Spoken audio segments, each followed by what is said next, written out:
बीते 7 तारीख को जब पूरा देश अभी सो ही रहा था तो इजराइल में तड़के 4 बजे मानो चारों तरफ से गोली बम बारूद दागे जा रहे थे।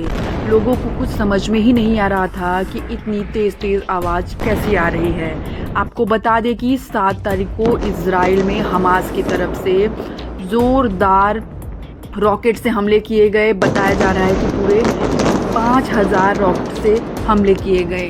और रॉकेट ही नहीं, हमास ने चारों तरफ से यानी वायु के द्वारा, जल के द्वारा और रॉकेट के द्वारा चारों तरफ से उसने हमला किया और इजराइल की मानो हालत बेहाल कर दी। को बता दें कि फ़िलिस्तीन एक आतंकी संगठन है जिसका गढ़ फ़िलिस्तीन में बताया जाता है, जिसने गाजा पर अपनी पूरी तरह से कब्जा कर रखा है। गाजा पट्टी इजराइल के दक्षिण पश्चिम में स्थित एक 6 से 7 किलोमीटर चौड़ी यानी 45 किलोमीटर तक लंबा क्षेत्र है। इसमें तीनों तरह से इजराइल का नियंत्रण है। आपको बता दें कि हमास फ़िलिस्तीन में एक एक्टिव आतंकी संगठन है और यह पूरी लड़ाई जेरूसलम को लेकर है। जेरूसलम एक ऐसा स्थान है जहाँ पे फ़िलिस्तीन इसे अपना कहता है, वहीं इजराइल भी इसे अपना कहता है। जेरूसलम एक अंतर्राष्ट्रीय क्षेत्र है। जेरूसलम में टेम्पल माउंट करके एक स्थान है जिसमें कहा जाता है कि ये तीसरी सबसे महत्वपूर्ण मस्जिद है इस्लाम का, जिसे अल अक्सा भी कहा जाता है।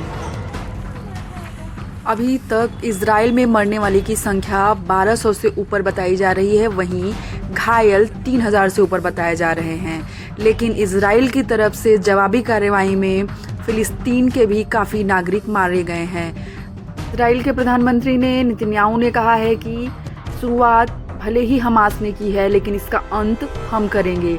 लेकिन सोचने वाली बात यह है कि इजराइल की तरफ से भी और हमास के भी तरफ से भी मारे तो मासूम जा रहे हैं। वहीं भारी मात्रा में हमास ने यहाँ से औरतों व बच्चों को भी किडनैप कर लिया है। किडनैप करने के बाद उधर से ये हमास की तरफ से ये कहा जा रहा है कि अगर आप हमला करना बंद नहीं करेंगे तो हम नागरिकों को एक एक करके बारी बारी करके मार देंगे। जेरूसलम यहूदी, ईसाई और इस्लाम इन तीनों के लिए एक पवित्र स्थान है जिसे तीनों अपना कह रहे हैं। इसी को लेकर ये पूरी लड़ाई हो रही है।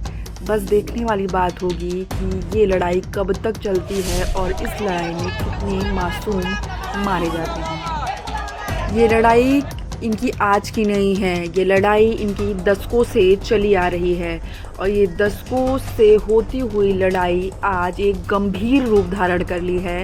इससे पहले इस तरह का हमला हमास की तरफ से नहीं देखा गया था।